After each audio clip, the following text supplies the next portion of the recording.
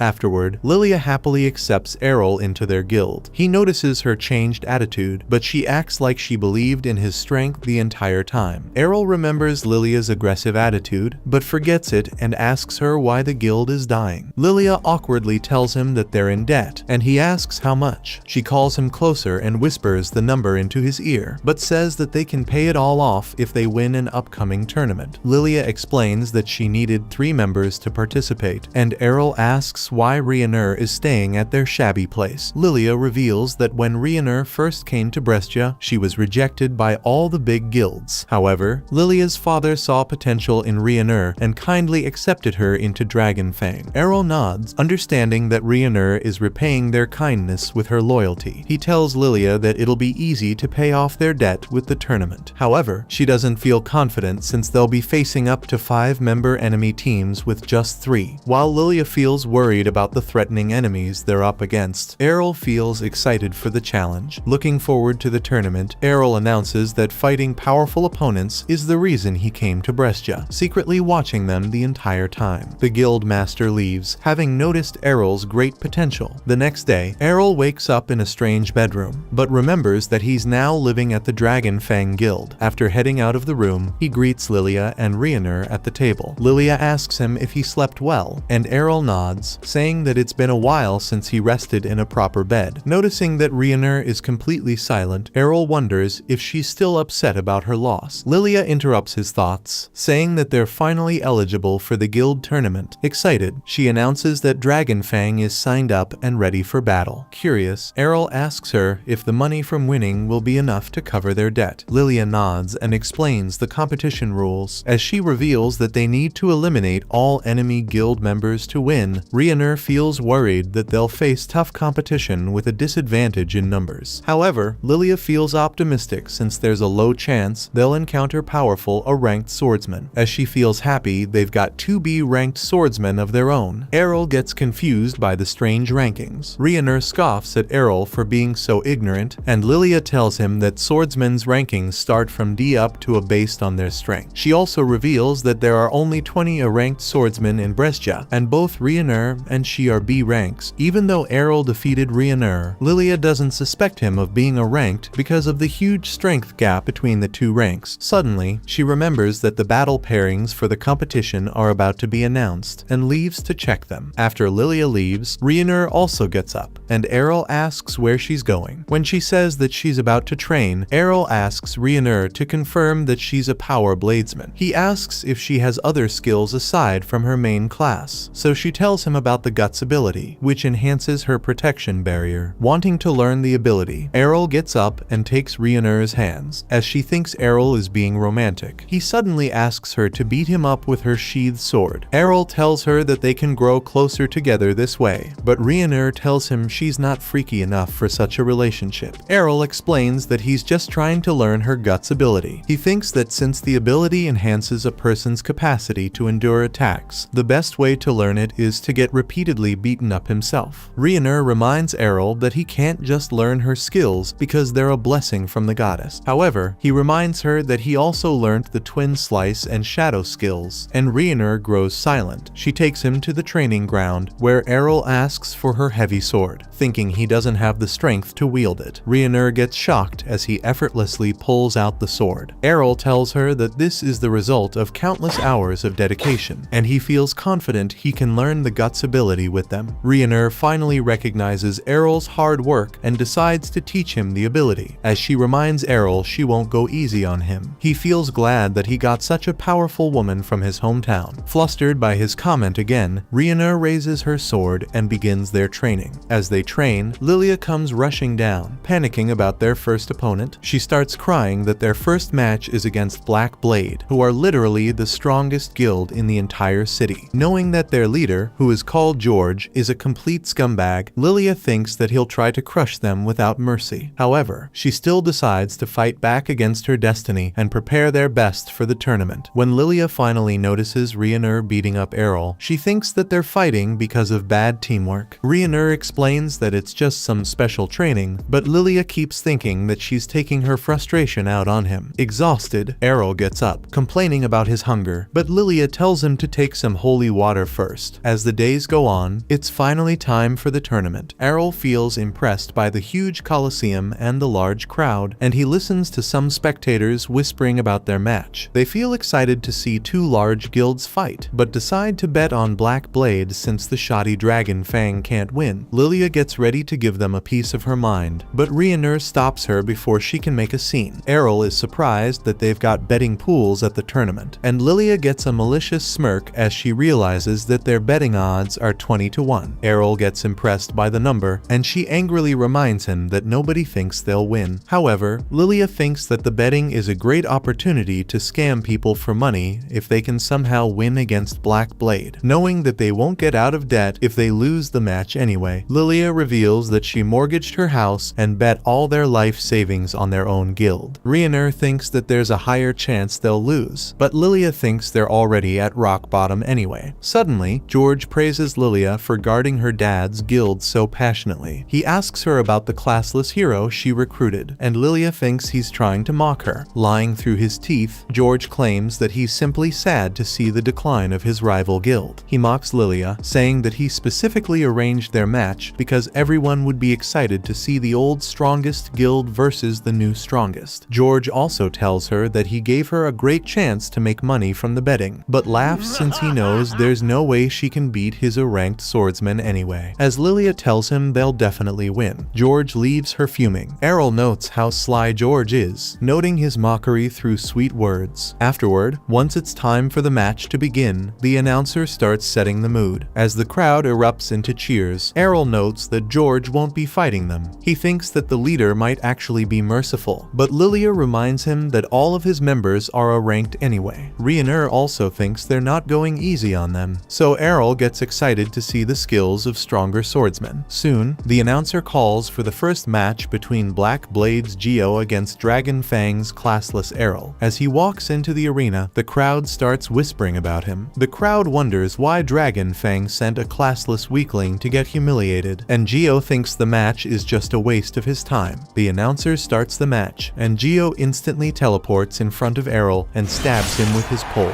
Lilia gets worried for Errol, but Rhaenyra reminds him it's just a shadow. Seeing the shadow disappear, Geo's cocky grin falters, but he turns around and stabs the body behind him. However, he finds out that it's another shadow, and notices two Errols standing in the arena. Geo thinks that he can just take both of them out with a blink dash skill, but he is surprised to see a third one behind him. As the three shadows charge at him, Geo takes them all out, but the real Errol easily appears under him and defeats him with one blow. Geo crumples to the ground, wondering how Errol can create three shadows, but Errol tells him that his mother can create 5 of them without even trying. With Geo down, the announcer declares the victor, and the crowd roars with applause. Lilia also cheers for Errol, while Rhaenyra is shocked that Errol can take down an ranker so easily. As the medics carry Geo away, Errol thinks that he still needs more practice before he can copy Geo's critical strike. Meanwhile, the crowd feels shocked that he can outperform a swordsman while being classless. As George silently watches, the next match begins. The Black Blade's next swordsman slashes at Errol, but he easily blocks his opponent's attacks. Then, Errol easily cuts him down with a twin slice skill and wins the match. In the next match, Errol's opponent tries to use a dagger with close combat, but he appears behind him like a ghost and knocks him down. Even Errol's teammates feel surprised he won 3 straight matches, and Rhaenyra asks Lilia why she isn't fighting. Lilia knows that there's no way she can win, so she decides to keep cheering for their star. She gets Rhaenyra to cheer with her, and they watch Errol fight a shield bearer. Errol easily avoids the opponent's attacks, who thinks that he's lying about being classless. Errol praises his opponent, saying that he needs to gradually wear him down since he can't break through the shields. However, the man reminds him that a classless hero shouldn't even be able to do that. Errol tells him that he put in the hard work to get where he is, but the shield bearer thinks that classes can't be overcome with just hard work. He pretends to attack Errol with his sword, but uses it as a feint to charge with his shield. However, Errol predicts it and counterattacks with his foresight skill. The counterattack knocks the shield away, and the man is shocked, thinking he learnt it from his previous opponent. Errol thinks there's still a long way to go before he can master the counter, but he can use it in battle after seeing it. He uses the counter kick on his opponent again, who remains shocked that he can learn so quickly. Then, Errol walks over to the shield and picks breaks it up. Angering his opponent, he charges at Errol to punish him, but he easily sidesteps it and takes him out with his own shield counter. After the announcer declares Errol's fourth win, the crowd starts doubting if he's truly classless, and the tournament organizers demand to see Errol's class card to confirm. Errol agrees to submit it, so the announcer takes his class card, places it into the crystal ball, and everyone quiets down once she verifies he's legit. George starts feeling the pressure of loss, while even Rhaenyra starts hoping that they can win their match. Lilia feels upset that she didn't know about Errol's full strength earlier. Otherwise, she would have sold off her family heirlooms to bet even more money on themselves. Rhaenyra says that she didn't expect him to grow this much, and wonders how Errol trained the last 5 years. Meanwhile, Lilia gets ready to marry him, thinking that no matter what happens to the guild, she can always rebuild it if she has him by her side. As Lilia continues her dark plans, Errol feels unsettled by her malicious aura. Finally, the announcer introduces Black Blade's final swordsman, called Master Masamune. Errol notices that Masamune uses a katana, and Rhaenyra realizes that he's a rare samurai-class swordsman. Knowing that Masamune has never fought in public before, Lilia thinks that he's the Black Blade's ace for this tournament. As the match begins, Masamune calmly reaches for his sword, and Errol feels pressured by his calmness. Noticing Errol's hesitation, Masamune smiles and confirms that he's waiting for him to get close so he can use his ultimate technique. After hearing his provocation, Errol starts walking towards Masamune, who feels surprised. He explains that they can't just stay standing like trees for the entire match, and he also wants to see Masamune's strongest moves. Masamune chuckles, saying that Errol won't have time to react or watch if he unleashes his ultimate technique. However, Errol remains confident in his own speed and continues walking. He notices that Masamune's sword is still in its scabbard and wonders if he'll unleash the final attack in just one strike. Errol thinks about using shadows, but decides against it since Masamune is too focused to be fooled by them. He stops right in front of his opponent, knowing that one strike will decide their match. Both boys hold their breaths, and as Errol takes his final step, Masamune instantly strikes with a lightning-fast attack. However, Errol disappears right in front of him, and Masamune feels shocked since he moved so fast with his real body. Behind him, Errol praises Masamune for his speed, but tells him that the person who trained him is much faster. He unleashes a piercing tempest, which overwhelms Masamune and knocks him to the ground. Rhaenyra and Lilia are stunned as they recognize the Sword Princess's finishing technique, while the crowd feels disbelief that he won. The announcer seals the deal, and everyone starts screaming at the Black Blade for wasting all their money on the bets. Both of Errol's teammates celebrate their victory, and Lilia tries to hug Errol when he returns. He avoids her and lets her fall, explaining that it was just a reflex reaction to protect against his older sister. Then, Lilia cheers up, thinking about all the money, and Errol notices Rhaenyra with her arms open. She realizes her embarrassing pose and gets flustered, but Errol tells her that he'd like to hug her without the armor. Lilia offers to fulfill his desires, but he lets her fall again, while George gnashes his teeth, preparing to avenge this humiliating defeat. Afterward, Dragon Fang heads back home to celebrate their victory. Watching Lilia drink real alcohol, Errol is surprised that she's already an adult. Knowing he doesn't drink, Rhaenyra offers him some juice, while Lilia suddenly asks Errol to marry her. He refuses her without hesitation, saying that he'd rather marry Rhaenyra instead. Lilia is stunned and Rhaenyra gets embarrassed, thinking he's just joking. He asks her why she doesn't believe he'd like her, so she explains that everyone sees her as a tomboy meathead. Recalling her childhood, Errol agrees, but thinks that she has grown up into an attractive lady. However, Rhaenyra tells him that she's too focused on swordsmanship to care about romance. Seeing her reject Errol's advances, Lilia takes the chance to flirt with him. To her shock, he decides to practice it with Rhaenyra instead of her. Once their celebration is over, Errol goes back to training the guts ability with Rhaenyra. After a good dose of beating, Rhaenyra tells him that it won't work. Refusing to quit, Errol tells her that he needs to keep being beaten half to death in order to develop the guts ability. He says that Rhaenyra is the perfect partner for the job, but she doubts whether she can help him pull it off. Watching Errol's reckless training, Lilia complains about his careless methods. Suddenly, her dad appears, thinking that Errol is just venting his anger after losing his tournament match. When Lilia tells him that they actually won against the strongest guild, Rod thinks they must have sent some weak teammates as a joke. In response, she explains that Errol actually defeated 5 ranked swordsmen in a row. Her dad is silenced, and Lilia thinks that they can now pay off their debt with the money. However, her pessimistic dad thinks that Errol will just be stolen by a better guild with more resources, so Dragon Fang will remain dead. His negative attitude annoys even Errol, who tells him that he's just a spineless failure who quit despite having an arm he can wield a sword with. Errol's insult hits Lilia's dad's weak point, and he grabs his shirt in rage, screaming that he literally can't use half his skills now as a dual wielder, after Errol points out that he's a classless guy himself, so skills don't matter to him. Lilia's dad finally calms down and leaves after releasing him. After he leaves, Errol sighs, thinking Rod has huge potential even without half his skills. Lilia thanks him for giving her dad some motivation, and both Rioner and Errol think that Rod can return to the ring with some more encouragement, seeing them eager to see powerful skills. Lilia suggests that they should go to a dungeon. Errol doesn't know anything about dungeons, so Rioner explains that there's a huge monster dungeon right below the city of Brescia. The idea of fighting monsters gets Errol excited, and Rioner also decides to go with him. She thinks that it'll be some good training for the upcoming Sword King Cup. Once again, Errol is clueless about the event, so Rioner tells him that it's the biggest and most prestigious swordsman event in the city. To help him register, Lilia gives him a form, but Errol instantly tears it apart. Rioner is confused why he doesn't want to fight in the event, so he explains that Lilia actually sneaked in a marriage form. After getting exposed, Lilia tries to act like it was just a prank, so Errol punishes her in a chokehold. Meanwhile, a strange woman watches the scene from a crystal ball, as George asks her about the situation. When the woman informs George about their plans for the dungeon, he starts grinning deviously, planning to take revenge under the dark dungeon's cover. The next morning, Lilia tries to kiss Errol in his bed. Sensing her disturbing presence, he quickly clamps her face to protect his innocence. As Lilia feels offended by his cold attitude, Errol calls her out for being a creep. Lilia starts questioning his manhood, but Errol just ties her to the bed and leaves her screaming in the room. He knocks on Rioner's door, and she asks him if he needs anything. After getting her permission, Errol enters her room, but finds her peacefully talking in her sleep. In her dreams, Rioner proudly tells her daddy that she has become a power swordsman just like him. Watching her happy expression, Errol realizes that she's a daddy's girl. While in the other room, Rod walks in on his daughter tied up like a misbehaving dog. Afterward, they all head out for the dungeon, and Errol is surprised that it's located within the city instead of a wild cave. Noting the huge crowd gathered at the entrance, Rioner thinks that they're all going to train for the Sword King tournament. Once they arrive, Lilia explains that the teleportation portal at the entrance can teleport people to dungeon floors they've already explored before. Errol wonders if he can head to level 14 with Rioner, but finds out that the teleport only works for the floors he has cleared himself. He feels upset that he has to start with the weakest floors, so Lilia offers to take him through the shortest route with her. Rioner asks to go with them, but Lilia tries to drag Errol away so she can harass him in private. However, Errol also asks Rioner to come with them, much to Lilia's frustration. Once they're in the dungeon, the group encounters some living armors. Errol parries a hit from the first armor, but it quickly circles around him for a sneak attack. Surprised by the heavy armor's speed, he dodges the attack and slashes its helmet off. However, the armor's headless body turns around to attack, and Errol realizes that he needs to attack its legs to stop it. Lilia claps as he takes out the armor, but reels in shock when the haunted armor moves its hand. Then, Errol looks at Rioner, who has taken out her opponent. She tells him that the armor could regenerate if they don't go to the next floor in time, and Errol thinks that a regenerating magic armor is perfect for sword training. Meanwhile, Lilia acts like she's exhausted from the fight, but Errol reminds her that she just stood there like a statue. She pretends like she just wanted to let him and Rioner have some fun, and Errol asks about her class. Lilia proudly tells him that she's a fencer, and Errol recalls that a fencer can advance into the Sword Princess class. Already knowing the Sword Princess skills from his mom, Errol gets bored with Lilia and heads into level 2. However, they encounter an injured boy, who reveals that his team stumbled on a surprise trap. Rioner tells the boy to get treatment in the city, but he doesn't want to leave without saving his friends. Seeing his hesitation, she offers to save his friends in his place, but Lilia stops her. She thinks that they should scam the injured man out of some money for their help, and Errol calls her a complete fraud. However, Lilia refuses refuses to help a broke man for free, so the injured guy tries to flatter her. His fake compliments fail to work, so finally, the boy gives Lilia a bag of coins. Finally getting what she wanted, she happily accepts the money. Errol asks her if the situation seems fine to her, but Lilia tells him the money looks real. He tells her that the money isn't what's wrong, but follows the injured boy down the hallway anyway. While walking with him, Errol notices that despite the excessive bleeding, the boy is walking without a problem. He realizes that the boy isn't hurt at all and is just trying to scam them. But Errol feels excited to face whatever troubles he's going to cause. Once the boy takes them to the hidden room, he is shocked to see his friends missing. Seeing his bloody footprints in the room, Lilia tries following the trail to pick up a coin, but she activates a teleportation trap in the floor. The scammer swordsman grins, saying he was just doing his job, but the trap also teleports him with everyone else. Once they arrive in the new room, Riener notes that it's deeper than any floor she has ever been to. Meanwhile, the scammer starts panicking that he's stuck with them, and Lilia gets up to question him. Her foot kicks the gold coin on the floor, which triggers another trap that summons a strange enemy. As the enemy brandishes its sword, the boy explains that the trap has led them to the dungeon's deepest level, which has the ultimate class Sword Emperor as its final boss. As the Sword Emperor slashes at them, everyone ducks their heads. Lilia gets shocked that the slash tore into the dungeon walls from such a long distance, and Errol remains cautious against his terrifying opponent. It suddenly teleports in front of him, and Errol parries its attack. However, the sword god still drives him into a wall through the parry. While Errol feels happy that he learned the guts skill, believing that the skill gives him a fighting chance against a strongest opponent, Errol prepares to test his full strength. Watching him act so calm in front of the Emperor, the girls are shell-shocked. Suddenly, Errol also teleports in front of the monster and pushes it back with an attack. In response, the monster unleashes a gravity field that holds down the others, while Errol remains standing under its pressure. Remembering the training from his mom, he recalls how brutal her gravity field was. Thankfully, she taught him how to break through the gravity field, but not without giving him a full taste of the technique on his own body. Errol decides to show off by picking up the gold coin and slashing it in front of the Emperor. Before jumping up for the final blow, he uses the infinite break special skill, which destroys the armor and stuns everyone. After the battle, Errol takes a quick sip of holy water, and Riener asks him how he knew the Sword Emperor's techniques. Errol explains that his mom is actually a Sword Emperor herself, but she pretends to be a sword princess to avoid unnecessary attention. Riener thinks that she would have never challenged him with his mom's terrifying background, but Errol feels glad that he got to fight her since she led to his training and growth. Once they're done with their discussion, a portal opens up to exit the dungeon. As the group starts leaving, the scammer boy is surprised that they didn't beat him up for revenge. Lilia tells him that since Errol is happy, she'll spare his life this time. Back in the city, Rod is thinking about Errol's words at a tavern. Nearby, a group of scammers gloats about the easy mission in the dungeon, laughing at their stupid friend for getting teleported away, as one of them says that Dragon Fang will be finished after this loss. Rod asks the group what happened. The leader of the group treats Rod like a drunk old geezer, so he calmly smashes their table apart and asks again. Luckily for the runts, George stops Rod before he can tear them a new one. Rod suspects him of arranging the trap, but George acts all innocent. He tells Rod that Lilia's group stumbled upon a hidden trap, which teleported them into a dangerous area. Furious, Rod charges at George, cursing him for taking his arm and daughter away. However, just then, he hears Lilia's cheerful voice from the entrance as she comes over to party with her friends, relieved to see her safe. Rod quickly hugs her, while George is speechless that the kids survived. Errol tells him that he defeated the Sword Emperor, and Lilia explains that the boy George hired ended up exposing him for organizing this trap. George thinks that it's the kid's fault for being careless in the dungeon, and Errol agrees with his idea. As he begins to leave, Rod tells him that he'll avenge this, but George mocks him for being a useless drunkard. However, once he gets back to his room, he starts throwing a hissy fit like a salty kid, thinking back to the Dual Swords King and Sword Princess. George feels frustrated because they always outshone him. With a monster like Errol in Dragon Fang's ranks, George thinks he'll never have the chance to be the strongest in his life. Seeing his strong resentment, an evil sword calls out to him, offering to help him take revenge for a price. A few days later, in the Dragon Fang Guild, Lilia sighs in frustration. Riener wonders what's what's wrong, so Lilia explains that the preliminary matchups are out for the Sword King tournament, and she got matched up in the same bracket as Errol. Knowing that Errol would obliterate her, Lilia thinks there's no way she can qualify now. Soon, Errol also comes into the room, and Rionur explains that only the winner of every bracket can advance into the semifinals. Seeing Lilia so depressed, he comforts her by saying that she wouldn't be able to get into the finals anyway. Looking at her own matchup, Rionur feels relieved that she isn't in the same group as Errol. He nods, thinking it's a great chance for her to get into the finals and impress her daddy. Happy to show off, Rionur starts grinning, but gets embarrassed that she called her father daddy instead of dad. Meanwhile, Lilia decides not to give up yet and tells everyone to train with her at the dungeon. Errol asks her why he has to go, so she tells him that he'll handle any dangerous situations. Before she can go, her father comes in and warns her to be careful, since George could try to pull another stunt. After telling her to come back if anything goes wrong, he feels embarrassed acting like a father now, but says that he has stopped being a drunkard and is returning as a swordsman. Once it's time for the Sword King Cup, the preliminary matches begin. After her match, Lilia sighs, having lost already. Errol tells her that she wouldn't have been able to qualify even if he weren't there. She admits that she sucks, and Errol thinks it's a shame he couldn't fight her. Hearing this, Lilia thinks there's no way he actually wanted to fight her, and she tells him to be careful in his final round. Errol wonders why he needs to be so careful since he has already seen the strongest swordsman skills in the dungeon. However, Lilia reveals that his opponent possesses many unique skills. She has the magic swordsman class and can enchant her sword with magic while fighting. This confuses Errol, who points out that the tournament is for swordsmen. She explains that anyone can participate in the tournament as long as they belong to a swords guild, just like Errol, who is classless. Errol finally understands and leaves to fight his opponent. Once he gets into the ring, the woman tells Errol not to cry about her magic swordsman class if he ends up losing the match. After he tells her there won't be a problem, both of them get ready to fight. The announcer starts the match, and she immediately starts lobbing fireballs at Errol. He dodges and blocks each of the fireballs before running to get close to his opponent. Once Errol gets close, she blocks his attacks with her own sword and forces him back with a fireball. He notes that the long and short range attacks granted by the magic class are very convenient, but the girl lacks the advanced skills of either magic users or swordsmen since it's difficult to master two classes at once. After getting exposed, the girl feels offended and uses her magic to enhance her sword. Seeing her flaming sword, Errol is surprised, and the girl declares she's using the most powerful skill for magic swordsmen. She slashes at him with a fire blade, which creates a wall of flames in his direction. As Errol avoids the attacks, the girl laughs, thinking she's got the upper hand. While continuing to dodge attacks, Errol admits that the fiery sword can be a very powerful attack if it is mastered properly. The girl agrees with him, but he tells her that she's still pretty trash at using her powers. Errol keeps blocking her attacks while standing completely still, saying that she's not even a better swordsman than the pathetic Lilia. Then, Errol unleashes a twin slice attack, which blows a harsh wind that puts out the girl's flame. After leaving her unarmed, he uses the blink dash skill to teleport right behind her and knock her out, having casually dispatched his opponent. Errol thanks her for showing him a new skill, while the announcer declares his victory. Before leaving the arena, Errol wonders if a classless guy like him can also use magic. A few days later, in Dragonfang, Lilia tells her father to cheer on Errol in the finals. He keeps refusing to go, so she wonders if he's scared of seeing George at the arena. Embarrassed, Rod says that's not true, and explains that after he tried using a sword again, he realized how rusty he's gotten. He doesn't feel comfortable attending the tournament when he thinks he can't even win the finals, but Lilia gets offended since someone like her wouldn't even dream of qualifying. Then, as she keeps forcing him to go, Rod finally gets up. As they walk to the arena, Lilia thinks that Rod would have snuck in to watch the tournament later. Anyway, he wonders why she thinks that, so she reminds him of all the times he encouraged Rionur during her training. Since Rod loves seeing his guild members grow stronger, there's no way he would miss it when Rionur is in the finals. Seeing how smart his daughter has become, Rod smiles, saying that she's just like her mother. Meanwhile, at the arena, Rionur's legs tremble from anxiety. Suddenly, Errol pops out of nowhere and tells her to relax, which embarrasses her even more. He wonders why she's so nervous. So Rionur explains that this is the biggest tournament of the city, and she won't even know who she's facing before getting into the ring. Errol thinks that she's nervous about fighting him, but Rhaenyra quickly denies it. Soon, the announcer shouts that the first match is about to begin between the current champion, George, and Errol. Hearing his own name, Errol starts to leave, but Rhaenyra grabs his hand. Despite feeling flustered, she tells him to be careful, and Errol smiles before leaving. When he steps into the arena, he hears Lilia cheering for him in the audience. As she tells him to destroy the scumbag George, Errol gets shocked as George walks out, transformed into a demonic creature. Feeling George's demonic aura, Lilia wonders what happened to him, and Rod notices a strange sword in his hands. He quickly warns Errol to get away from him, saying that he's using the most powerful sword. Confused, Lilia asks what's special about the sword, so Rod reveals that the sword is sealing a powerful demon. Surprised that someone knows about his origins, the demon George wonders if Rod is from the royal palace. Since George doesn't remember him, Rod thinks that the demon has completely taken over his mind. He recalls that after the original sword god killed so many demons with his sword, it absorbed their resentment and transformed into an evil weapon. However, the sword was sealed in the royal treasury, and the demon laughs that someone foolish has unsealed it. Since the previous royal family died centuries ago, the demon thinks he's free to wreak havoc as he pleases. Happy that he finally got freedom after centuries of waiting patiently, the demon announces that his name is Duagelda. Rhaenyra feels surprised by his name, and Errol asks who this guy is. She gets annoyed that he never paid attention in history class, and explains that Duagelda is a demon who summoned evil power from the higher realm. As the rest of the audience realizes they're dealing with Duagelda, they all get terrified since the demon was capable of destroying entire cities in the legend. Scared of their lives, all of the audience flees the arena, while Duagelda feels proud that he's causing so much fear. However, he doesn't feel satisfied yet, and creates a dark formation which releases a dense evil aura. The aura flares up and turns the sky dark, and creates a barrier around the arena gates that prevents anyone from escaping. Rod wonders if the demon is planning to end them all, while Duagelda gets ready to enjoy a lovely massacre. However, Errol gets ready to fight him. Surprising the demon with his courage, Errol confidently tells him that he can defeat him, since the demon was defeated by a sword god in the past. Duagelda laughs, thinking that there are no more sword gods in this world anyway. However, Errol tells Duagelda that his mom is a sword god herself, but he can defeat the pitiful demon on his own anyway. Duagelda thinks that Errol is just deluded, but gets shocked when he attacks with blinding speed. Realizing that Errol just used a sword god skill, the demon gets scared of him. While Errol starts running circles around the demon, he suddenly smiles, reminding him that he's also in the body of a very powerful swordsman. Duagelda jumps up, shocking Errol with his speed, and knocks him down with a powerful strike. The demon thinks he has won, but when the smoke clears, he is shocked to see Errol completely unharmed. Errol explains that he survived the attack because of his gut skill, and Duagelda tries attacking again. Errol blocks the attack and uses the Infinity Break skill. The skill creates multiple clones of Errol who gang up on Duagelda together, forcing him back with a billion slashes. After being humbled, Duagelda admits that Errol is a true sword god, but Errol reveals that he's actually classless and sends the demon away. After Duagelda lands on the ground, unconscious, Errol tries approaching him to see if he was defeated. He feels confident that the demon can't hurt him with such heavy injuries, while the audience is shocked that someone as strong as Errol still exists in their world. As Errol leaves Duagelda on the ground, the demon decides to escape him to avoid getting sealed again, knowing he can only escape by possessing someone else. He searches through the audience and decides to control Rod, since he's the most powerful after Errol. Nearby, as Lilia is celebrating Errol's win, Rhaenyra wonders if the tournament will still continue. Suddenly, the sword in George's hands frees itself before launching towards Rhaenyra. Errol quickly protects her, but the sword shoots towards Lilia instead. Rod rushes to save his daughter, but when the smoke clears, he points a sword at her throat, possessed by Duagelda. Duagelda commands Lilia to stand up, and Errol realizes that the evil sword is actually the demon's true body. Duagelda laughs, saying it's too late to figure it out now, but Errol thinks he can just defeat it again. However, the demon warns him that he'll kill his wife if he attacks, which leaves Errol confused. He tells Duagelda that there's no way he'd marry a talentless airhead like Lilia, but the demon thinks Errol is lying since Rod's memories show that Lilia is engaged to him. Instead of fearing for her life, Lilia becomes terrified that Errol will destroy her for lying. Realizing that she lied lied to her father about being engaged, Errol decides to finish her off along with Duagelda. The demon asks if he's really okay with hurting his friend, but Errol replies that he shouldn't have taken someone worthless as a hostage. The awkward exchange leaves the demon speechless, and Lilia finally confesses that she made up the whole engagement story. While Rhaenyra feels bad for Lilia, Errol tells her there's no way Duagelda can hurt her anyway. The demon accepts his challenge and tries to hurt Lilia, but finds himself unable to move Rod's hand. Fighting to get control of his mind, Rod puts the sword down, while Lilia runs to Rhaenyra. Errol points out that even after getting possessed, Rod's body never transformed into a demon, so Duagelda couldn't properly control him. Duagelda asks Rod why he doesn't want his demonic powers, so he explains that in the past, he might have accepted his offer. However, because Errol showed him the results of training, Rod thinks that he can regain his past glory without anyone's help. He throws the demon sword over to Errol, who slices it into countless pieces. With Duagelda completely defeated, the darkness surrounding the arena finally disappears, and Errol realizes that he just slayed an ancient demon. After the Dragon Fang's victory at the tournament, dozens of new swordsmen join the guild. Motivated to start swordsmanship again, Rod trains these young fellows in the guild's training ground. However, he's too strong and humbles them all in an instant. As the trainees run away, Lilia asks one of them why he's escaping. The boy points out that her dad is way too strict as a teacher. She nods in agreement. Lilia smiles, happy that their rotting old guild has finally gotten a new life after Errol led them to victory. At the mention of Errol, the trainee asks her where he went. With an awkward face, she tells him that Errol has already left the guild. Thinking about Errol, she starts crying and recalls that Rhaenyra also left to follow him on his journey. Meanwhile, Errol is riding the same carriage back home that he used to arrive in Brescia. The carriage driver asks him why he's already leaving without enjoying his fame as champion. In response, Errol says there was nothing left to learn in the city since he had already mastered everything. The driver agrees, but remembers that they're heading to the even more boring countryside. As he asks Errol if he's planning to return home, he nods. However, Errol also wants to test his sword skills back home, thinking he can finally beat his mom. The driver laughs, seeing how much he fears his own mom. Back at home, Farah is picking some roses to welcome her son when she realizes he's standing behind her. Errol says that he was hiding his presence, and Farah admits that she only detected him when he got close. When he reveals that he won the Sword God Cup, his mom smiles in praise. Suddenly, she teleports right in front of his face before he can even react. Stunned, Errol realizes that he would have been turned into a shish kebab if his mom were holding a sword instead. Knowing that her son wants to challenge her, Farah tells him to come to the training ground. Once they're in the training ground, both swordsmen raise their swords for the duel, and Farah tells Errol that she's excited to see how strong he has become. Errol tells her to laugh while she can because he's going to defeat her today. In response, she rushes him at lightning speed, but he manages to block her first few strikes. While parrying her attack, Errol notes that it would have defeated him if she hadn't used the same move in the garden earlier. After jumping back from the parry, he unleashes some rapid strikes, but his mom blocks them all. Farah praises Errol for combining the Divine Air Slice and Twice Slice skills, but he asks her which skill she used to block his attack. She reveals that she just swung her sword the old-fashioned way, which leaves him speechless. Farah tells him that he inspired her to fight without skill, and Errol smiles before attacking again. As they clash hard, the entire village hears their swords clanging. As they think it's a scary monster, Errol jumps into the sky, using even stronger skills to challenge his mom. She uses a binding spell to bring him down, but Errol blocks it. Seeing that he's strong enough to hold his own, Farah decides to unleash her full power. Finally, both of them use the Infinity Break skill, clashing head-on with their strongest move. A little while later, Rhaenyra walks to Errol's house after searching the entire village for him. When she knocks on the door, his little sister, called Mira, comes out. Rhaenyra asks to see Errol, but Mira is too jealous to let a girl see her brother. After telling Rhaenyra that she won't let a cow meet her brother, Mira tries to close the door. As Rhaenyra stops her to negotiate, Farah and Errol return from their duel. Mira happily jumps into her brother's arms, and Rhaenyra notices how similar they look. Mira notices that Errol and Farah are beat up, so he explains they were just dueling. Curious, Mira asks who won, and learns that Errol did in the end. However, Errol thinks he only outlasted his mother because her strength isn't at its prime. As he feels disappointed by the win, Farah jokes that she's still young. Then, she wonders why a pretty young lady is looking for her son and invites Rhaenyra for some tea. Once they're inside, Farah gets straight to the point. She asks Rhaenyra how she fell in love with her son, which makes Rhaenyra completely flustered. While Mira feels jealous, Errol explains that he lived in Brescia with Rhaenyra. This information gives Farah all sorts of unsavory ideas, so Rhaenyra gets embarrassed and explains that they were just guildmates. Then, Errol asks Rhaenyra why she came to his house, so she tells him it was rude to leave the guild so suddenly. He points out that he filled out the official resignation form, but Rhaenyra still thinks he should have said goodbye before leaving. However, Errol doesn't care about relationships since he's only focused on swordsmanship, which leaves her speechless. Meanwhile, Farah feels happy that a girl would travel to their village just for her son. Rhaenyra tells Farah that she also lives in this village, but that isn't the only reason she came. She wants Farah to take her as a disciple. Before they can discuss anything else, Captain Evans rushes to their door. He barges in and explains that something bad has happened in the nearby forest. Many trees have been cut down and the ground is badly damaged. Farah feels guilty because she caused the mess with Errol during their duel. However, Farah calmly tells Evans she just defeated a monster, so he finally calms down. As he thinks about returning and telling the villagers they're safe, he suddenly notices his own daughter. Farah is surprised that Rhaenyra is actually Evans' daughter, while he wonders what she's doing at her house. Farah quickly tells Evans that her daughter wants to train under her to become a good wife. Overwhelmed that his daughter has grown up, Evans starts crying, while Rhaenyra tells Farah she just wanted to train. Farah is confused since she thought the training was for housework, so Rhaenyra tells her she actually meant to learn swordsmanship. Still, Farah carries her momentum and offers to teach her both housework and swordsmanship, and Evans agrees. Rhaenyra is stunned as her father reveals he always wanted his daughter to become a fine lady after his wife passed away. Seeing him push her into marriage, Rhaenyra feels bad that they're ignoring her own dreams. After Evans leaves, Errol visits his father in his office. He asks what kind of magic Leo is researching, and Leo explains that it's a powerful finishing move. Then, Leo puts away his magic and asks Errol why Mira was shouting outside, as he thinks his son finally pulled a baddie. Errol nods. However, Errol tells him he's not here to discuss romance. He tells Leo that he just defeated his mom in a sword fight, and Leo congratulates him. Then, Leo gets serious since he knows what Errol will ask. As expected, Errol asks his dad if he can teach him magic next, but his father refuses, saying it's impossible. Meanwhile, in the kitchen, Farah begins training Rhaenyra to be a housewife. With a big cabbage in front of her, Rhaenyra holds a knife like she's about to fight the strongest enemy of her life. Watching her wield the knife like a sword, Farah realizes the young girl isn't cut out for housework. As Rhaenyra brings down the knife, she successfully cuts the cabbage. However, she also cuts the table below it in half, breaking poor Mira's mug in the process. Farah wonders if Rhaenyra never cooked in the guild, so she explains that they had a cook helping them out. Knowing she's got a long road ahead of her, Farah resolves herself to fix Rhaenyra's pathetic housework skills. Feeling embarrassed, Rhaenyra says that she should just focus on swordsmanship, but Farah refuses. She claims that a swordsman can only become strong once they've mastered their mind and body in all aspects. In order to achieve this, Farah tells Rhaenyra to master basic living skills, so she finally agrees. As Farah feels happy that she has another daughter to raise, Rhaenyra wonders where Errol's older sister is. At the mention of their older sister, Mira explains that she left the house after vowing to make the world a better place for classless people. Rhaenyra thinks she's working for a noble cause, but Errol really doesn't need anyone's help. A little while later, after fixing the table Rhaenyra broke, Errol asks his dad to show him some magic. He gets up and fixes Mira's cup with magic before telling Errol to help him store his tools. While they store the tools together, Leo tells Errol to give up on magic once again. He explains the magic requires a special talent called magical energy, which most people lack. Leo thinks that it's unheard of for a classless person to possess any mana. Errol reminds him that he just won a sword tournament without having a class, so he admits that his son can do the impossible. However, Leo tells him that despite his incredible dedication, he can't master magic with hard work alone. He explains that a lack of mana is like missing the limbs to use magic. Errol nods in understanding, but thinks that he does have some magical energy. Leo shakes his head, saying that if he had mana, he would have received the magician class. Despite that, Errol is confident that he has has magic. He explains that he discovered the energy when Ryuner used to beat him up at Dragon Fang. Leo gets concerned that his son is a victim of domestic violence, but Errol reassures him that it was consensual. While Leo gets even more worried, Errol reveals that during his training to get his guts skill, he used to consume tons of holy water for recovery. Lilia got tired of him emptying the guild's budget, so she got magic potions instead. Ryuner wondered if the potions were expired, but Lilia thought they could have been old bottles of holy water too. Errol drank the bottles anyway, thinking that expired medicine would be good training for his internal organs. However, he explains that after drinking the potions, he felt some energy returning to his body. Errol says that the energy was different from the protection blessing, so it could have been magical energy instead. Hearing this, Leo finally feels hopeful that his son can learn magic. He admits he was a bit jealous that his wife was the only one who got to train Errol, but now that he can teach magic to him, he feels happy. Ready to begin training, he asks Errol if he can feel the mana in his body. Errol nods, so Leo asks him if he can move it around. As Errol concentrates, Leo tells him to focus the mana on his palms. After a while of intense focus, Errol brings out a bright glow of energy on his palms. Seeing the successful attempt, Leo is overjoyed, but Errol wonders what he just did. As Leo tells him that he just used mana for the first time ever, Errol falls back in exhaustion. Errol feels disappointed that his energy is so weak, and Leo confirms that he's not even at the level of a child sorcerer yet. However, he tells Errol that he can increase his mana by practicing over and over. Errol feels relieved that he can finally train since he's good at working hard, but he soon passes out from exhaustion. Looking at his son, Leo feels glad that Errol didn't give up despite his warnings. While shedding tears, he feels proud of his son, who has shown him that the impossible is possible. After waking up, Errol heads to a store to buy mana potions. The store lady wonders why he's buying her entire stock, thinking that the potions are for Leo. However, Errol tells her that he's using the potions for himself. Once he has the potions, he starts chugging them like sodas while training every day. After 6 months of training, Errol finally gathers enough magic energy to cast the weakest spells. Leo praises him for his success, but explains that he can't use magic yet. He gives Errol a piece of paper containing weird symbols, which leaves him confused. Leo reveals that the paper is called Magiscript, and that besides having mana, magicians must also learn the magical language to cast spells. Then Leo tells Errol that after he learns a magic skill, the required spell chant will automatically appear in his mind. Errol thinks it's troublesome to create the whole spell upon every cast, and Leo agrees. To help him get started on his magic journey, he suggests studying at the City of Magic school. Seeing Errol's interest in learning, Leo offers to train him for the school's entrance exam. Later, at lunch, Mira praises her mom's delicious cooking. Ryuner accepts the compliment, but Mira soon realizes that it was actually her cooking. Jealous, Mira backtracks on her compliment, while Errol also praises the food. Farah thinks that Ryuner has grown a lot in both cooking and swordsmanship, and Errol notices how much she likes her. Leo also chimes in, saying that Ryuner is a beautiful and hardworking girl. However, this makes Farah angry, so he explains he didn't mean it that way. To cheer up his wife, Leo makes a beautiful heart shape just for her, which explodes into lively firebirds. Watching the glowing birds dance around, Errol feels even more excited to step into the world of magic. After 3 years of intense housewife training, Ryuner nervously presents Farah with a cup of tea. As she watches, Farah brings the cup to her mouth before praising her cooking. Relieved, Ryuner thanks Farah for all her guidance these years, but suddenly, they hear Mira sobbing loudly. As she comes into the kitchen, crying, Mira reveals that Errol left the house with a letter in his bed. Ryuner takes the letter and finds out that Errol left for the City of Magic with no other explanation. While Mira cries because her brother left to get milk, Ryuner feels guilty since she has once done the same thing. Suddenly, Farah hugs her, warning her not to leave them like her cold son. Ryuner reassures her she won't dip, and Farah wonders why her children turned out like this. Soon, the culprit comes into the room, lazily rubbing his eyes. Farah sighs, thinking it'll all be fine as long as her kids stay safe. Meanwhile, Errol is in a carriage, riding to the City of Magic. He asks the driver how long it will take, and learns that they've got 3 more days to go. The driver asks Errol why he's always jumping from one big city to another, and the passengers get interested in him as well. The kids ask if Errol is headed to the School of Magic just like them, so Errol nods. A boy named Kaido wonders why Errol is applying at such an old age, and his friend Kufa assumes he's just trying the entrance exam again after failing it many times. She tells Kaido not to make Errol feel bad, but Kaido tells her that she just roasted him for failing anyway. While the two of them start arguing, the other girl, Colette, tries to calm them down. In their rage, they ignore her completely, and Errol notes that all three of them are wizards. Seeing their young age, he realizes that the kids must have just received their wizard class. Then, Kaido tells Errol that he uses red magic, then curiously asks what type of magic Errol uses. Thinking about his skill, Errol remembers learning from his father that magic is divided into colors based on the elements a wizard uses. However, because Errol didn't receive a magic class for any specific color, Leo told him to try using all of the magic elements. Recalling his experience, Errol tells the kids he's a jack of all trades since he's classless. Kufa laughs, since she thinks there's no way a classless can attend a magic school. Angered by his prank, Kaido tells Errol to stop lying, but he tells him it's the truth. Finally, Errol shows them his class card, which proves that he's classless. Seeing this, Kaido starts mocking Errol for trying to learn magic without a class. Errol sighs, having heard such taunts a billion times already. Suddenly, a creature roars loudly from the forest, startling the carriage horses. The kids get worried about the noise, so Errol explains that it's the sound of a troll king. Terrified of the powerful beast, Kaido tells the rider to rush them out of the forest, but he tells him that the horses are too scared to move. Colette thinks that they're all going to die, but Kufa reminds her that trolls are just slow creatures. Kaido agrees, thinking that they can avoid its attacks to fight back. With her friend's encouragement, Colette nods and agrees to fight. Although the kids are ready to fight, they still gulp nervously as the troll king approaches. The hideous monster shows its face, and Colette quickly clings to Kufa. Kaido reminds her to be brave, saying that it's not too big to handle. However, as the troll gets closer, suddenly, a massive club knocks it into space. As the kids watch in horror, the real troll king finally walks out, 10 times larger than the previous one. Finally, all of the young magicians give up any hope of survival. The girls wonder if they can try doing anything with magic, but Kaido quietly steps out of the carriage, trembling with fear. He pulls out his wand, determined to fight to the death. After channeling all of his mana into the wand, Kaido unleashes a powerful fireball at the troll king. As the blast explodes in the monster's face, the girls think it actually worked. However, it only roars in anger, ready to destroy the pesky kids. The girls realize that Kaido only made the troll even angrier, and he screams that he has already used up all his mana. The troll king approaches the carriage to attack, but suddenly, a giant explosion spell vaporizes the monster. The kids wonder who defeated it. Meanwhile, Errol pops out of the carriage, thinking that he went overboard with his mana. Kaido wonders if he was the one who cast the spell, and Kufa points out that explosion is a supreme level red magic. Shocked, Kaido also recalls that only an advanced archmage can use an explosion. Then, Errol walks over to the horses and uses his healing magic. The horses stand back up, and the carriage driver thanks him. Errol asks the driver to show his own skills next time, but he thinks it's too big a hassle. Nearby, Kaido apologizes to Errol for his earlier rudeness, thinking he's a senior magic teacher, and says that from now on he'll be his student. Errol tries telling him he's just a classless mage, but the kids think he's hiding his true identity from them. Seeing them glaze him so hard, Errol thinks he should have just used a sword to avoid suspicion. After everyone calms down, the carriage moves out again. 3 days later, they arrive at a floating island city. Pointing towards it, Kaido tells Errol that it's the city of magic, Ulzbel. Surprised by the architecture, Errol gets off the carriage with the kids. Kaido excitedly explains that the bridge connecting the island to the forest is also held up through magic. Watching their friend follow Errol like a dog, Kufa wonders why Kaido adores him so much. She thinks that he might have used hypnosis magic to control Kaido. Hearing their doubts, Errol feels annoyed that he causes suspicions everywhere he goes. As they enter the city, Kaido asks Errol if he'll apply for the red magic school with him. This surprises Errol, so Kaido explains that all schools are divided based on the color of their magic. Since every element has a different magical language for its spell chants, all the schools have different teachers and syllabi. Kufa reveals that she'll go to the blue school, while Colette feels nervous about applying to the green school. Realizing that he needs to take an entrance exam, Errol prays that he doesn't get rejected just like he did back in the City of Swords. After parting ways with the girls, Errol and Kaido head over to the Red School of Magic. As Errol hands over his entrance entrance application, the receptionist asks if he entered all his information accurately. He wonders if she's asking him to check his class, thinking that she'll reject him because he's classless. However, she easily approves his application, which surprises Errol. He asks why the school doesn't reject classless people, so the receptionist tells him they give a fair chance to everyone. With their application approved, Errol walks to the examination area with Kaido. After a young man casts a fireball spell, the examiner calls another applicant. He walks up and proudly reveals he's already an advanced mage, shocking everyone with his talent. Errol wonders if an advanced class is that big of a deal, so Kaido tells him they're basically guaranteed to have a successful career. Errol nods, recalling that his father just ended up in the countryside with his exceptional talent. Kaido thinks that the boy is too arrogant, but Errol reminds him that he isn't any better. Soon, the boy burns the test dummy with an impressive eruption spell, leaving the audience stunned. Seeing everyone fawn over him, Kaido starts bragging about his master, which annoys the boy. Errol shuts Kaido's big mouth, making the boy think Errol is afraid of him. While the boy boasts about melting the metal dummy, Errol tells him to look at it again. As he turns around, he finds the dummy intact, much to his shock. The examiner explains that it's made out of powerful mithril, so ordinary attacks can't melt it. Once again, Kaido starts taunting the young mage for his overconfidence, but Errol shuts him up before leaving to attempt his own test. Standing in front of the durable mithril dummy, Errol thinks it's a good chance to go all out and test his abilities. As he charges his spell, the examiner gets surprised. Finally, Errol casts the eruption spell, which just looks like a thin needle pouring on the dummy. Seeing the spell's weak power, the boy starts laughing at Kaido for his boasting. However, the dummy suddenly melts into a puddle, stunning the young man. Since the eruption spell isn't strong enough to melt mithril, the boy accuses Errol of cheating. Errol explains that he condensed the flame into a smaller area to boost the intensity of its heat, which allowed him to melt the mithril. The boy can't believe that Errol is able to modify his magic. Errol starts walking away, and Kaido wonders where he's heading. Errol tells him that he plans to take the entrance exams at the other magic schools too. He soon arrives at the water school, where Kyufa has just passed her test. She's surprised to see him there, so he tells her he'll attempt the exam just like her. Soon, it's Errol's turn to start, and he creates some tough icicle spikes that shatter the mithril dummy to bits. After destroying all of the applicants' hopes and dreams, he turns around to target the green school. There, Errol finds Colette nervously huddled in the corner and asks why she isn't taking her exam. She tells him she's too nervous to even register, saying that she needs moral support to try anything. Errol tells her she needs to take the exam on her own, so she asks how he handles his nerves when he's anxious. Confused, he replies that he has never felt nervous in his life, which leaves Colette shocked. Errol asks her why a person can feel nervous, so she tells him that it comes from the fear of failure. After thinking about her words, Errol asks Colette if she has never failed before. She nods, saying that she fails a lot, which is why she wants to avoid it. Saying that he has also failed many times, Errol wonders why she's scared of it. Colette doesn't understand his words, so he reminds her that even if a person fails sometimes, their life doesn't just end. His simple words stun Colette, and she finally believes that even if she fails, she can just try again later. After calming down, she thanks Errol for his help. He smiles and asks her how the green school's exam works. Colette explains that in order to pass, applicants must make a windmill spin with their magic. With this in mind, Errol registers with her and enters the examination area. There, he focuses his mind and unleashes a tornado spell at a windmill. As the rough winds shred the poor windmill to pieces, Errol realizes it wasn't made out of mithril. The examiner tells Errol he has passed and asks Colette to begin her test. She feels even more nervous taking the exam after Errol's insane show of skill, but he reminds her to calm down. Finally, Colette prepares to take her own test and passes it. While Errol leaves the venue, he heads over to the rest of the magic schools, passing all the exams with flying colors. In the end, Errol heads over to the Black School of Magic, surprised by its ruined building. While walking down the halls, he notices a strange creature in a box. Suddenly, a woman comes over to him, asking if he has seen her pet, Gooey. Errol points to the box, so she quickly takes a strange creature out of it. Happy to have her pet, she proudly brags to Errol that it's a chimera she made inside her lab. Suddenly, a skeleton welcomes Errol to her school, but he slashes off her head by instinct. Errol wonders if she's an undead monster, but the skeleton introduces herself as a normal person called Latalia. Errol wonders how she's walking around as a skeleton and asks how he can take the Black School's exam. Latalia explains that since nobody wants to learn black magic, they don't even take an exam. Although Errol is weirded out by their casual attitude, he decides to join anyway. Afterward, he heads back to the city where Kaido and the girls call out to him. The kids rush to ask which school he'll attend, then immediately start arguing over who gets to claim him. Errol sighs and reveals that he plans to attend all of the schools at the same time. Kaido thinks attending 3 schools at once is already impossible, but Errol then reveals that he'll actually be attending all 6 magic schools in the city, as he counts down from red and blue to white, yellow, and black. The kids feel their world shattered by Errol's insane ambitions. Since the kids don't believe him, Errol shows them all the ID cards he received from the 6 schools. They finally believe him, but wonder why the schools are letting him attend multiple institutions. Errol thinks it's because they keep the information on their students private, so other schools can't tell if they're enrolled anywhere else. However, Errol still faces a major problem. His class timings in the different schools all overlap with each other. Luckily, class attendance only counts for 20% of his grades, so he can just make it up by acing the exams. Colette says that this will still be difficult because the textbooks don't contain all the latest information taught in classes. Errol nods and asks the kids if they're willing to share notes from their classes with him. Since they all agree, it only leaves 3 classes for Errol to attend himself. Also, the Black Institute doesn't have any formal schedule, so that leaves Errol with just the white and yellow schools of magic. Hearing this, the 2 girls leave to have a secret talk, while Kaido asks Errol to take the first class at Red School with him. The girls think it's already insane to keep up with 2 prestigious schools at once, but Errol seems too chill about it. Once they've all finished their discussions, Kaido tells everyone it's time to take their first class. A little while later, Errol and Kaido enter their class, where they walk towards the back. As they enter, the advanced mage named Royce quickly notices them, and Kaido starts taunting him for losing to Errol. After Royce tells Kaido he doesn't have the right to brag, he accuses Errol of being a mere spellcaster. However, Errol tells him he's not a spellcaster, so the boy thinks he might be a mage. When Errol responds that he's not a mage either, he gets scared, thinking he might be an advanced archmage. In the end, Errol tells him he's not an archmage either, so the poor boy is left confused about his class. Soon, their teacher comes in for the class, so Royce asks him about Errol's class. The teacher opens his book and tells Royce that Errol is classless, which leaves him flabbergasted. Finally, Errol and Kaido sit down at their seats, and the teacher begins their class. As the teacher starts writing complex manuscripts on the board, Kaido feels his brain melting under the pressure. Meanwhile, Errol is surprised that he's teaching basic magic language, since most spellcasters can naturally use the manuscripts from their skills. Soon, the teacher explains that although the kids don't need to know the manuscript to cast spells, it will help them greatly for more advanced spells. He also reveals that by mastering the magical language, a mage can increase the power of their spells and reduce the mana drain and strain on their body. This information surprises Errol, and then the teacher also reveals that an advanced mage can unlock new effects by rearranging the contents of their spells. As Kaido learns this, he realizes that Errol was effortlessly pulling off this powerful technique without formal training. Errol is also surprised, since he has always seen his dad play with magic spells like Legos and copied him. The next day, Errol visits the Green School, feeling bored since he didn't learn anything new from all 3 schools. He does feel excited to learn flight magic there, since he has never used it before. Since Errol can use much more advanced magic already, Colette is surprised that basic flight is new to him. He explains that back at home, his dad was too scared of heights, so he never let him fly there. Soon, the wind teacher calls her students to get ready. She tells them all to imagine going up a strong wind draft and then imagine themselves being a bird. Errol notes that this visualization method only works for students who have the wind class, so he can't use it by just imagining it. As he wonders what to do, Colette successfully lifts herself into the air. He feels impressed by this, but she soon loses control and falls back to the ground. While everyone else laughs at her, Colette feels determined to keep trying until she masters the skill. Watching her float on her first day, Errol thinks she can easily master it with some practice. Then, he tries to fly with a tornado spell, but it just catapults him into the sky. After landing on the ground like a fallen meteorite, Errol thinks his method was too extreme. While Colette helps him stand back up, another student approaches them, laughing at how bad they are. He starts showing off his flying skill and brags that he's good enough to win a race. Since Errol doesn't know what a race is, Colette tells him that wind users usually race through difficult tracks to see which one has the best movement. Feeling interested, Errol thinks he'll join a race too, but the boy reminds him he can't compete without the flying skill. Errol tells him he can learn the skill with enough practice, so the boy asks their teacher when the next race will be held. When she tells him it'll take place in 2 months, the boy tells Errol he'll need at least 6 months of practice before he can fly well enough to race. He thinks Errol should race the next year, but Errol feels confident that he can combine his wind skills just in time for this one. Hearing his confident words, Colette believes he can truly pull it off. A few days later, Kaido visits the green school with the 2 girls since Colette lost an item there. He wonders why the girls needed his help so late, so Kyufa tells him she's scared of creepy rumors. Terrified, Kaido immediately covers his ears, and Kyufa starts taunting him for being such a scaredy cat. He reminds her that she's literally hiding behind Colette, so she starts making a bunch of weak excuses. As the 2 of them start bickering, Colette tells them to keep it down since it's midnight. Suddenly, the 2 kids notice a ghost behind her, and they start screaming in terror. As the ghost enters the building through the window, it immediately covers Colette's mouth to stop her from screaming. Kaido threatens the ghost to let his friend go. As he tries to cast a spell, the ghost raises his hands in surrender and removes his hood, revealing that it's actually Errol. He asks the kids what they're doing so late at night, so they also ask him why he's creeping around like a ghost. Errol points to his feet hovering over the ground, explaining that he's been practicing his flying skills every night. Kyufa feels relieved that the ghost isn't real, while Kaido gets worried for Errol's health. Errol reassures Kaido that he's doing fine, since he's currently sleeping as well. The kids are shocked that he can sleep while using the spell, but Errol confirms he does it to save time. He tells the kids this method is great for recovery, but Kyufa thinks there's no way sleeping like this could help his body. Since he stubbornly claims that it works fine, Kyufa gives up and feels amazed that he can pull it off. Meanwhile, Kaido realizes how much he's been slacking on his training. He tells Errol that although he can't ever reach his level, he'll start training much harder to master his own techniques. Errol reminds him to get rid of his fear of ghosts first, while the girls also feel inspired to work harder. After getting Colette's lost item, the kids return home. While Errol wonders what to do next, he enters the black school, where Latalia perks up to see him. Errol tells her he just wants to use the library, so she gets disappointed. Then, she gives him a library card, and Errol explains that he wants to read all the unique books from the black school since they're not found anywhere else. Seeing his enthusiasm to read black magic books, Latalia tries recruiting Errol into her office since no one else wants to work there. However, he refuses her kindness and sticks to just taking the books home. The next day, while Errol is in class at the red school, he raises his hand to ask a question. When the teacher turns around, Errol points out that he misspelled a line, which surprises him. After looking at the board, the teacher realizes Errol was right, so he starts correcting it. Kaido is impressed that Errol can point out a teacher's mistake, so he explains that he had to memorize every single spell he uses because he can't automatically summon them with a skill. Kaido feels creeped out that Errol can remember all those complicated spells, so he reveals that he shortens the longer ones to make room for more. As the teacher hears about Errol's shortened spells, he asks him to overwrite the spell on the board with his shortened version. He agrees and walks up to the board and writes his shortened version. Seeing that Errol removed 2 full lines from the spell, the teacher acknowledges his talent. However, he points out that Errol's version cuts out all the safety features, so the shortened spell could blow up if it fails. While Kaido feels his head spinning from all the complex ideas, Errol tells the teacher that divine protection is enough to handle any explosion if the spells fail. The teacher wonders how he can withstand the pain from a literal explosion, but Errol says he can endure it as long as he doesn't die. Hearing his confident response, the teacher thinks for a bit. Then, he asks Errol if he wants to take an exam for a direct promotion to the 2nd grade since he already knows so much. While Errol feels intrigued, Royce also gets up and asks to take the promotion exam. Afterward, the teacher takes them to an enclosed space with a metal gate at the end. The teacher tells the 2 boys that as soon as as the gate opens, they'll face a monster to defeat for the test. While Errol thinks it'll be easy to pass, the teacher warns him not to let the monster get too close. Then, he asks the boys which of them wants to go first, so Royce steps up. Once Royce gets ready, the teacher opens the gate. Soon, a large minotaur comes out of the gate, making Royce nervous. As the monster charges towards him, Royce quickly casts his eruption spell on it. Unfortunately, the monster avoids his attack due to its fast speed and keeps on charging towards him. Meanwhile, Errol feels impressed since Royce has greatly increased his spell's power. However, due to his bad accuracy, he is unable to hit the minotaur with the stationary firewall. Soon, the minotaur gets right in front of Royce. As the giant monster raises his paw to attack, Royce flinches in fear, but it suddenly disappears into the air. Nearby, the teacher laughs, saying there's no way their school would endanger a student's life. Errol notices how much fun the teacher is having, while Royce feels bad about his terrible performance. The teacher reminds him that he is normally supposed to take the exam after 2 years of class, so this result was already very good for him. However, Royce tears up from the blow to his pride, thinking that Errol is already stronger than what he'll become in 2 years. Then, he realizes that the teacher allowed him to take the exam to see his own limits. Finally, Royce accepts that he's weak and promises his teacher to train his best from now on. The teacher nods and tells Errol to get ready for his test. He climbs down to the arena, and the teacher informs him that he'll face the same monster. After Errol gets ready, the teacher opens the gate and another minotaur comes out. However, Errol notices that it looks different from before, and even the teacher gets confused. Soon, another instructor comes rushing in, saying that she thought he was holding an exam, as she reveals that she released a higher level minotaur for Errol. The teacher gets shocked. Down in the arena, the powerful minotaur charges right for Errol. He calmly prepares 2 blazing fire spears, leaving the teachers stunned. Instructor Bacchus notes that although the smaller spears are weaker than eruption, it's much easier to hit a moving target with them. Errol launches the spears at the minotaur, but it surprisingly jumps over them. The teacher realizes it's only normal for a high-level minotaur to be so intelligent, and wonders if it can break out of his teleportation trap. Thinking that Errol is in danger, he offers to help him, but Errol tells him he's fine. Instructor Bacchus reminds him that frontal attacks won't work on the minotaur, so Errol tries a new strategy. He controls his spears to attack the minotaur from behind, and they easily dig into the monster's back. As the minotaur is defeated, the instructor asks Errol if he added a homing effect to his spears. He nods, saying that he modified the spell to include homing. Then, Errol incinerates the defeated minotaur with eruption, burning it to ashes. The teacher feels amazed that Errol is on par with their school's top student. He thinks there's no way a classless person can be so strong, and thinks that Errol's class wasn't detected properly. As Errol comes back up from the arena, he asks the teacher if he passed. Smiling, Instructor Bacchus says that the result is clear and tells him to start attending the second-level classes. Later, Kaido learns about Errol's promotion and starts bragging about it to the girls. However, Errol doesn't seem too happy, since he was only able to take the promotion exam at his teacher's recommendation, as he says that the other schools might not give him this chance. The girls realize Errol wants to get promoted in their schools as well. In reality, Errol actually plans to get promoted in all 6 schools, which leaves them completely speechless. That was episode 8. Subscribe to not miss the next part and watch the next video on screen.